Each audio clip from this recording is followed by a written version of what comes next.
അർജുനും ശ്രീതും റസ്മിനും രാത്രി ലൈവിലിരുന്നിട്ട് ഒരുപാട് കാര്യങ്ങൾ സംസാരിക്കുന്നുണ്ട് കേട്ടോ. അവർ സംസാരിക്കുന്നത് ബിഗ് ബോസ് കഴിഞ്ഞതിന് ശേഷം എവിടേക്കൊക്കെയാണ് ട്രിപ്പ് പോവേണ്ടത് എന്നുള്ള കാര്യത്തെക്കുറിച്ചാണ് സംസാരിക്കുന്നത്. അപ്പോൾ അർജുൻ ഇരുന്നിട്ട് അർജുൻ്റെ നാടിനെ കുറിച്ചും അർജുൻ പോകേണ്ട സ്ഥലങ്ങളെക്കുറിച്ചും ഒക്കെ വിവരിച്ച് കേൾക്കുന്ന സമയത്ത് ഭയങ്കര ഇൻട്രസ്റ്റോട് കൂടിയാണ് റസ്മിനും അവിടെ ഇരിക്കുന്നത്. അപ്പോൾ റസ്മിനാണ് കൂടുതൽ ഇൻട്രസ്റ്റ് കാണിക്കുന്നത്. ശ്രീത് അവിടെ ഇൻട്രസ്റ്റോട് കൂടി തന്നെയാണ് ഇരിക്കുന്നതെങ്കിൽ പോലും റസ്മിൻ ഭയങ്കര ത്രിൽഡാണ് പോവാനായിട്ട്. അപ്പോൾ ഇവിടുന്ന് ഇറങ്ങിക്കഴിഞ്ഞാൽ എങ്ങനെ പോവും, അപ്പം തന്നെ പോകാനായിട്ട് സാധിക്കുമോ എന്നൊക്കെ ചോദിക്കുന്നുണ്ട് റസ്മിൻ. എന്നിട്ട് അവർ തന്നെ പറയുന്നുണ്ട് ഇവിടെ നിന്ന് ഇറങ്ങിയ വഴിക്കൊന്നും നമുക്ക് പോകാനായിട്ട് പറ്റില്ല, ഇൻ്റർവ്യൂസും കാര്യങ്ങളും ഒക്കെ ഉണ്ടാവും എന്ന് പറയുന്നുണ്ട്. അപ്പോൾ റസ്മിൻ പറയുന്നുണ്ട് നിങ്ങളെല്ലാവരും ഇൻ്റർവ്യൂ ഒക്കെ കൊടുക്കോ? ഇൻ്റർവ്യൂ എന്ന് പറഞ്ഞുകൊണ്ടിരിക്കുമ്പോൾ അവിടെ ശ്രീത് പറയുന്നുണ്ട് പിന്നെ അതൊക്കെ ആ സമയത്ത് സിറ്റുവേഷൻ അനുസരിച്ച് ചെയ്യും, അർജുനൊക്കെ ഇൻ്റർവ്യൂ ഒക്കെ കൊടുക്കേണ്ട അർജുൻ എന്ന് കളിയാക്കുന്നുണ്ട്. അപ്പോൾ അർജുൻ അവിടെ റിപ്ലൈ ഒന്നും പറയുന്നില്ല. എനിക്ക് അതൊക്കെ എന്ന് പറഞ്ഞുകൊണ്ട് അർജുൻ ഇതുവരെ അങ്ങനെ ഇൻ്റർവ്യൂസ് ഒന്നും കൊടുക്കാത്തതുകൊണ്ട് അർജുൻ അതൊരു പുതിയ എക്സ്പീരിയൻസ് ആയിരിക്കണം. അപ്പോൾ ശ്രീത് പറയുന്നുണ്ട് എനിക്കും നോക്കിയിട്ട് വേണം ചെയ്യാനായിട്ടെന്ന്. അപ്പോൾ നമ്മുടെ റസ്മിൻ പറയുന്നുണ്ട് ചിലപ്പോൾ നിങ്ങൾക്ക് രണ്ടുപേർക്കും ഒരുമിച്ച് ഇന്റർവ്യൂ ഉണ്ടാവാനായിട്ട് സാധ്യതയുണ്ട്, ചിലപ്പോൾ ഇന്റർവ്യൂസിന് നിങ്ങൾ രണ്ടുപേരും ഒരുമിച്ചായിരിക്കും വിളിക്കുക എന്ന് പറയുന്നുണ്ട്.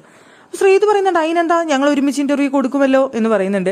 അപ്പോൾ ഞാൻ അർജുനെ കോൾ ചെയ്യും, എന്നിട്ട് പറയും ഏത് ഡ്രസ്സാണ് ഇടുന്നത്, ഏത് കളറാണ് ഇടുന്നതെന്ന് ചോദിക്കും. അല്ലാന്നുണ്ടെങ്കിൽ ഞങ്ങൾ ഒരുമിച്ച് ഒരേ കളറിലൊക്കെ ഡ്രസ്സ് ചെയ്ത് പോയി കഴിഞ്ഞാൽ ചിലപ്പോൾ അത് മതി അവർക്ക് ഓരോന്നൊക്കെ ചോദിക്കാനായിട്ട്, അപ്പോൾ അതുകൊണ്ട് അതൊക്കെ നോക്കിയിട്ട് വേണം പോകാനായിട്ട് എന്ന് പറഞ്ഞുകൊണ്ട് ശ്രീത് ചിരിക്കുന്നുണ്ട്. എന്നിട്ട് ശ്രീത് തന്നെ പറയുന്നുണ്ട് അത് കഴിഞ്ഞിട്ട് അപ്പോഴത്തേക്കൊക്കെ എങ്ങനെ ഈ ബന്ധം ഉണ്ടാവോ ഇല്ലയോ എന്നുള്ളത് അറിയത്തില്ല എന്നുള്ള രീതിയിൽ ശ്രീതോട് സംസാരിക്കുന്നുണ്ട്. അത് കേട്ടപ്പോൾ റസ്മിന് ദേഷ്യം വന്നു. റസ്മിൻ ചോദിച്ചു എന്താണ് ശ്രീതു നീ ഇങ്ങനെ പറയുന്നത്, നിനക്ക് എന്താ ഒരു വിശ്വാസമില്ലേ, ഒരു ട്രസ്റ്റ് ഇല്ലേ, എന്താ നീ ഇങ്ങനെ പറയുന്നത് എന്ന് ചോദിക്കുമ്പോൾ അവിടെ പറയുന്നുണ്ട് ശ്രീതു മനുഷ്യന്മാരുടെ കാര്യമല്ലേ, എപ്പോഴാണ് മാറ്റം വരിക, എന്താണ് സംഭവിക്കാന്നൊന്നും പറയാനായിട്ട് പറ്റില്ലല്ലോ എന്ന് പറയുന്നു.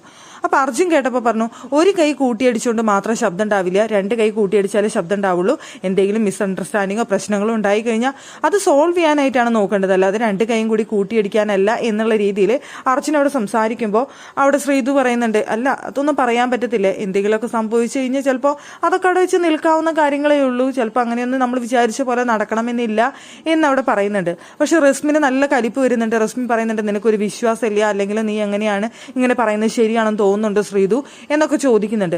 അപ്പൊ ശ്രീതു പറയുന്നുണ്ട് നിങ്ങളെ വിശ്വാസമില്ലാഞ്ഞിട്ടാണോ ഞാൻ ഇവിടെ വന്നിരുന്ന് സംസാരിക്കുന്നത്, നിങ്ങളുടെ അടുത്ത് ആ ഒരു ഫ്രണ്ട്ഷിപ്പ് ഇല്ലാഞ്ഞിട്ടാണോ ഞാൻ നിങ്ങളോട് സംസാരിച്ചുകൊണ്ട് ഇപ്പൊ ഈ ഡെൻ റൂമിൽ വന്നിരിക്കുന്നത്, എനിക്ക് വേറെ ആരുടെ അടുത്ത് സംസാരിക്കാൻ ഇല്ലാഞ്ഞിട്ടാണോ, വേറെ ആരും എനിക്ക് ഫ്രണ്ട്സ് ആയിട്ട് ഇവിടെ ഇല്ലാഞ്ഞിട്ടാണോ നിങ്ങളുടെ രണ്ടുപേരുടെ അടുത്ത് മാത്രം ഞാൻ സംസാരിക്കുന്നത്, അപ്പൊ ആ ഫ്രണ്ട്ഷിപ്പ് ഉള്ളതുകൊണ്ടല്ലേ എന്ന് ചോദിക്കുന്നുണ്ട് ശ്രീതോടെ.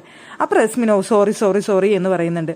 സത്യത്തിൽ ഇവർക്കിടയിൽ നല്ലൊരു ഫ്രണ്ട്ഷിപ്പ് ഉണ്ട്, പക്ഷേ എന്നിരുന്നാൽ പോലും ഒരു ട്രസ്റ്റ് ഇഷ്യൂ ഉണ്ട് എന്നുള്ളതാണ് യാഥാർത്ഥ്യം. എന്തെങ്കിലും പുറത്ത് നെഗറ്റീവ്സ് ഉണ്ടാകുമോ, എന്തെങ്കിലും പ്രശ്നങ്ങൾ ഉണ്ടാകുമോ, അത് വിശ്വസിക്കാമോ എന്നൊക്കെയുള്ള ചിന്ത ഇവർക്കിടയിലുണ്ട്. അത് സ്വാഭാവികമാണ്, അതൊരു ഗെയിം ഷോയാണ്, ഗെയിമിന് വേണ്ടിയാണോ അവിടെ ഫ്രണ്ട്ഷിപ്പ് കൊണ്ടുവരുന്നത്, അത് ഒറിജിനൽ ആണോ എന്ന് മനസ്സിലാക്കാനായിട്ടുള്ള ഒരു ബുദ്ധിമുട്ട് അവർക്കിടയിൽ ഉണ്ടാവും, അത് സ്വാഭാവികം.